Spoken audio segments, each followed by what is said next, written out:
हा प्रश्न superposition of wave या चॅप्टरवर सीईटी 2025 ला विचारलाय.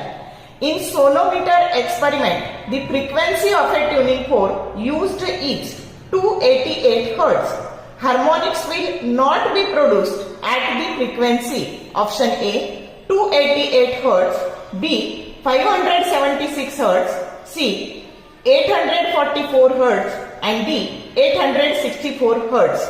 मग आता आपल्याला सोनोमीटर वायरच्या एक्सपेरिमेंट मध्ये फंडामेंटल फ्रिक्वेन्सी 288 हर्ट्ज दिलेली आहे आणि कोणती फ्रिक्वेन्सी प्रेझेंट नसेल असं विचारलंय. मग आता त्याचे इंटिग्रल मल्टिपल काढू आपण. 2n 2 ला मल्टिप्लाय करा 2 ने 288 ला, ते झाले 576 हर्ट्ज, म्हणजे ही येईल, ही पण येईल.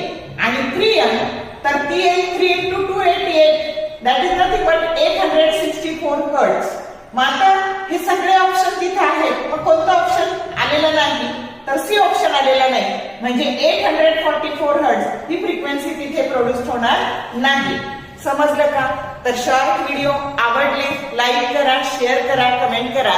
For more useful tips and tricks keep watching things of physics. Thank you very much.